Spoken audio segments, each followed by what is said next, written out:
Hello friends. आज हम लोग डिस्कस करने वाले हैं द कैंटरविल घोस्ट के क्वेश्चन आंसर्स को। तो आइए शुरू करते हैं इसे।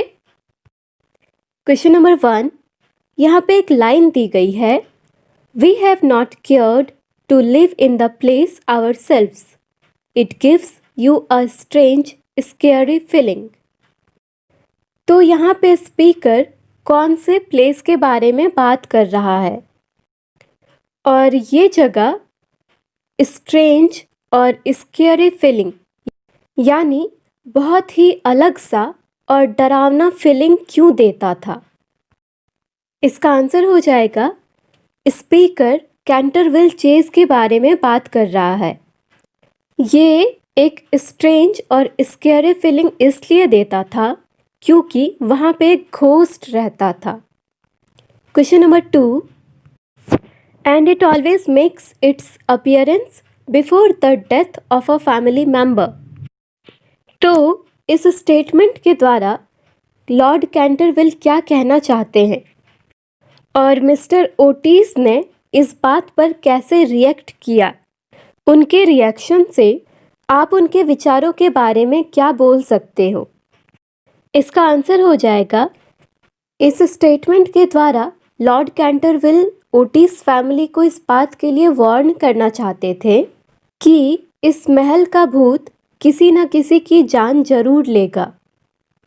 लेकिन इस बात पर मिस्टर ओटिस ने एक अम्यूजिंग वे में रिएक्ट किया।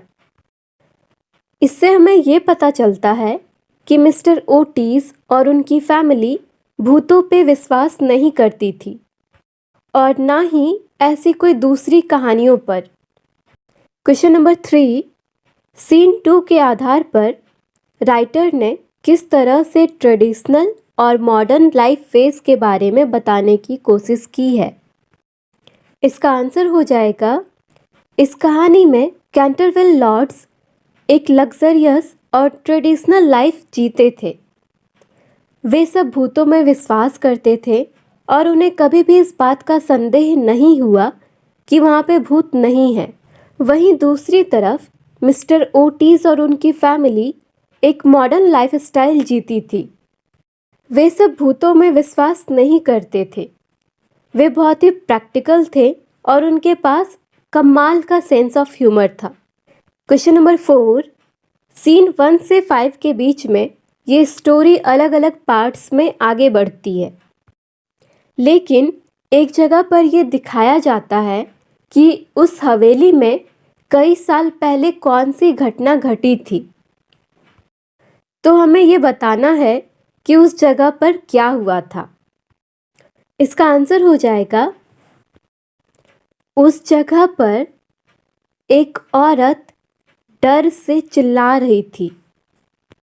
उसे बहुत ही अलग सा और अजीब सा महसूस होता है। वो फिर से चिल्लाना शुरू करती है और अचानक से बेहोश हो जाती है। क्वेश्चन नंबर 5, यहाँ पे एक स्टेटमेंट दी गई है, and I a ghost who can play 9 pins with my own bones. यहाँ पर वो भूत सबके सामने एक बार आता है और उसका एक डरावना साथ में मज़ेदार रूप भी देखने को मिलता है। तो वो ऐसा क्यों करता है? क्या ये वहाँ के लोगों को यानी ओटिस फैमिली को डराने के लिए था, या फिर वो अपने आप को ही ये बात समझाना चाहता था कि वो एक घोस्ट है और उससे बाकी सारे लोग डरते हैं।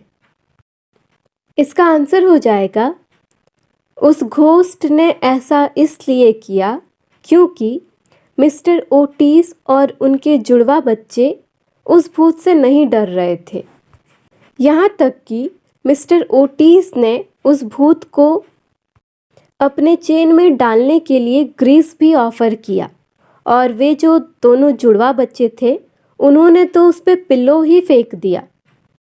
और मेरे हिसाब से उस भूत ने ऐसा इसलिए किया था क्योंकि वो अपने आप को इस बात का दिलासा देना चाहता था कि वो एक भूत है और वो भी लोगों को डरा सकता है।